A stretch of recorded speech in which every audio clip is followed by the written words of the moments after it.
It's Susan from Crow Quill Tarot, also known as the Cranky Old Crone. I am going to make a VR to Tarot is Magic. I'm really grateful for this chance to make a VR video because I'm trying to get back into the habit of making Tarot videos, and I like this one. Let's be Tarot friends. Let's be Tarot friends. Sort of feel like I'm out of the loop, so thanks for giving me a chance. She asks a series of questions, and I'm going to run through them fairly quickly. What type of art do you like in Tarot? And I like so many different types of art. I think that really the art of the Tarot is what originally drew me into it and keeps me fascinated with it in a way. What I don't, it's easier to describe what I don't like. I don't like childish art. And I was thinking about that and thinking, well, one of my favorite decks to work with is the Dreaming Way Tarot. And it's rather fantastical. The images and the faces are what I would call naive. I like naive folk art. But I do not like decks where the faces are childish, where they have big eyes and they're round and just cartoonish looking. I definitely do not like that kind of Tarot art. What do you search for in a deck? Well, just that, just something that I like, that catches my eye. I do have many different kinds of decks. Oh, you're going to ask me how many decks I have, and I don't know. I'm going to guess at that. Okay, so what deck are you most intrigued with right now? I like a lot of different decks, as I said, for different reasons, or it depends on what I'm inquiring about. Right now, my newest deck that I am fascinated with is the Erenberg Tarot, and what intrigues me about it is the fact that they are close-ups of the figures and images in the traditional Rider-Waite-Smith system, but they're turned around. Instead of us looking into the cards are looking out at us. And that sort of reminds me of some of the cards I've been drawing. I have never really connected so strongly with one deck that I would consider that to be like what's called a soul deck. I guess I need to draw it myself. And I'm kind of not very well disciplined. And you'll see in one of my sketchbooks that I started to draw, and I was just doodling one day and realized, well, this is my high priestess, but I've never even finished her. Maybe I'll get around to doing that one of these days. So it's the same kind of concept. She's looking back at us, and I tend to draw, I draw a lot of faces anyway and do some portrait painting. So I tend to draw the cards looking out at us. We're interacting with them, after all. Is there a card you look at first? It's usually the Hermit card. That's my archetype, and probably my favorite if I had to choose a favorite. But don't get me started. Would you pass up a deck if there is one card that you don't like? No, I absolutely would not. And I'll show you what I do quite often, regularly. I mix decks. So here is the Dreaming Way Tarot and the Erenberg Tarot. And they're the same size and approximately the same thickness of cardstock. And so they're easy to shuffle together. And I mix them all up. I just pick my favorite cards out of both decks. Sometimes I do it with 3 or 4 decks that are similar. Again, it just kind of depends on what stage I'm in and what I'm looking at or inquiring about, whether I'm reading for myself or others, just what I'm up to. So no, I would not pass up a deck. If there was a card I didn't like, I'd just take it out and substitute it with a card from a deck that I do like. What's your favorite or least favorite card? I said probably my favorite is the Hermit, but I don't have a favorite or a least favorite. Again, it just is going to change all the time, depending on what intention you bring to the card pull, to the reading, to the stage of life you're in, the person you're reading for yourself, all these kinds of things. They change all the time. Maybe because I'm old. What do people close to you feel about tarot and about you doing it? Well, this is going to be a combination of answering a couple of the different questions. I'm wanting to use this venue, YouTube, and the tarot as a means of connecting with other people because I am living a very isolated life. I am retired. I live in a small town in a rural area in northwest lower Michigan. Winters are long and harsh, and I've always been a hermit, a loner. And so, connecting with others does not come naturally for me. That said, I have a handful of very dear, close friends who are extraordinarily supportive of my involvement with the tarot. In fact, we often exchange thoughts. We'll do our morning readings, take photograph, text it off to one another, give a little feedback back and forth. They are encouraging me to please make videos again, to get back to writing. I've been writing again on my blog. My blog is not about the tarot, it's about life. It's a memoir in the making. It is called A Painterly Home, if you're interested. But I really can't separate the tarot out from the whole rest of my life. So sometimes on the blog, I'm going to include the tarot. Sometimes in my tarot videos, I'm going to include themes that I'm exploring in the blog. And I'll talk about that in an upcoming video soon.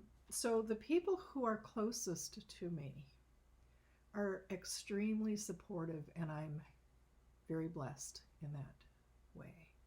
My family is absolutely opposed to the tarot. My siblings later in life have become extremely fundamentalist, born-again Christians, and they believe that the tarot is Satan, basically. But that said, the truth is that I have very little contact with my family anymore. Sadly, many of them have passed away. I've lost loved ones. And of the 3 siblings I have still living, they do not live near me. They are at a distance, and so we communicate on a somewhat irregular basis. The truth is we don't have much in common. And again, that comes back around to I'm living a very isolated life, and I look forward to making some connections here. Let's be tarot friends. How do you feel about the esoteric stuff in the tarot? Meh. I feel meh. I got into the tarot.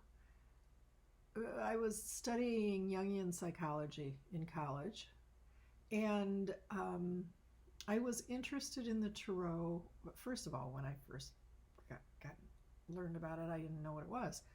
But what kept me interested in it was the fact that I could use it as a methodology for self-help, for self-introspection, for self-development. That's really the approach I've always taken towards the tarot.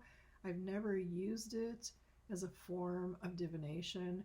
I have always communicated with spirit and with spirits and with ancestors. All of my life I've been doing it since I was a young child. I only recently, and I do mean recently, in the past few weeks, realized that I have been a psychic medium all of my life. It's just natural to me. And I only last week had an astrologer friend explain to me that that could have something to do with the fact that I have 6 6 of my planets are in Pisces, so I was born this way. And so the esoteric in the tarot, I don't ever think about it. RWS, Thoth, Marseille, RWS. It's what I first came in contact with, what I learned. It works for me. Why reinvent the wheel? Thoughts on cardstock. I like linen. I do not like anything shiny, whether it's tarot cards or artwork or jewelry or anything. I don't like shiny things. Bags or boxes. I should have pulled a couple to show you. I don't really have a preference. I have a few bags that I am very attached to. They're sentimental to me because they were made for me by a friend. And so if I'm going to carry a deck, I'll always put it in a nice cloth bag in my purse.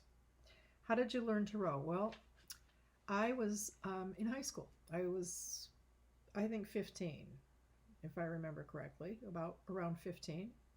A friend came over one day.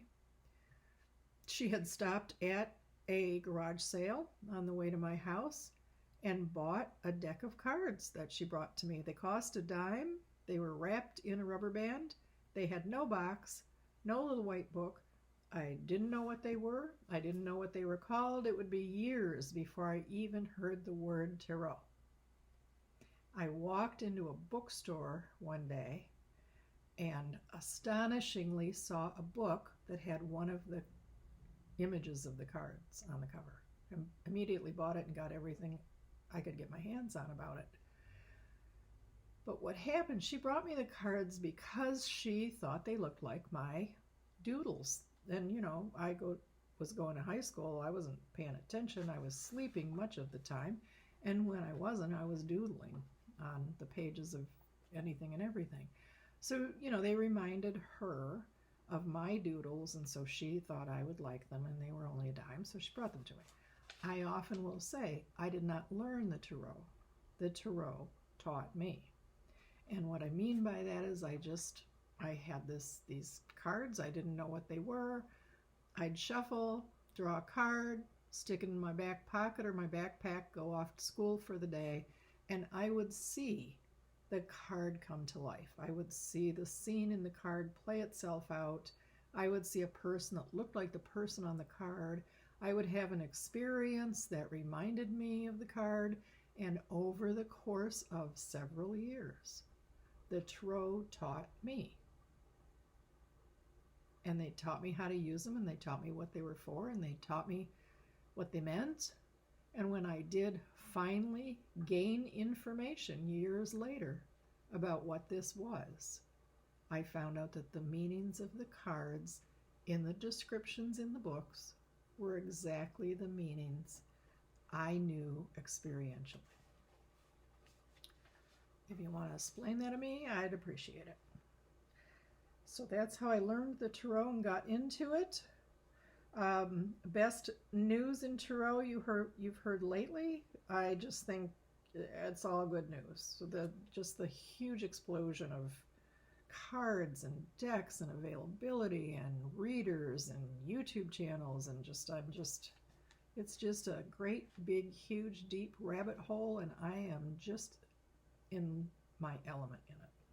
How many decks on your to get list? Not a one. I don't know how many decks I have. I have a couple dozen. I have had over the course of my adult life. Now we're talking about 55 years of tarot here. I have had dozens and dozens and dozens, maybe hundreds of decks. I've never held on to any of them. I sure wish I had, of course, some of them. I sure wish I had my original deck, just for sentimental reasons. I don't think it was anything special, but just for sentimental reasons. And, a lot of the decks that I've given away. I still give away decks. If I'm not using them regularly, I don't hold on to them. And anyone who comes into my home and sees the decks on the bookcase, which is over there, and even if they've never seen a tarot deck before or don't know what it is, but they're interested, they're curious, I say pick a deck. Just pick a deck, take it with you. Any deck. I don't care. I'm not particularly attached to any of them. So pick 3 decks? Meh, I'd pick the 3 I'm working with now. Probably the Erenberg, the Dreaming Way. Oh, I would definitely pick my Emily Dickinson. It's okay. There's my favorite. That's my favorite deck. Emily Dickinson. If you could befriend one person on TarotTube, who would it be? Again, not going to answer that or limit it to one person. There are so many of you that have been so kind, and I'm so admiring of you, of your intelligence, of your wisdom, your intuition, your insight, and your bravery to share everything here. And I just admire you all. If I would say the most important person that I would like to meet someday, if at all possible, that would be Herman. Hello, I'm all right. That would be Simon from the Hermit's Cave. Sorry, Simon. I can talk. Not for long, though. Simon from the Hermit's Cave, just because he's the first person I was ever exposed to when I, Googled Tarot to see if there was any information on the internet. And came across his YouTube channel. He inspired me to start this YouTube channel.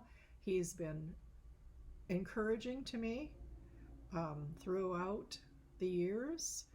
He's kind, he's gentle and soft-spoken, he's extraordinarily intelligent and wise. Okay, he reminds me a little bit of my son. I mean, I just admire him, and he's professional. And what was the other thing I would say about Simon, besides being just a dear? I just want to be more like him when I grow up, that's all. He's a class act, isn't he? Okay. My favorite part of the day, I basically live the tarot. I'm home most of the time, which, I don't mean to brag, but it is wonderful. I live with them. They're all over the house. If I'm going out, I throw a deck in my purse. If I'm meeting a friend, usually the tarot comes up in the conversation. I just live with it day in and day out. I'm never really feeling separate from it. I feel it's a reflection of life, and it reflects life back to me, and it's just kind of that simple. I think that is everything, and I appreciate you, and I look forward to seeing your videos. Thanks.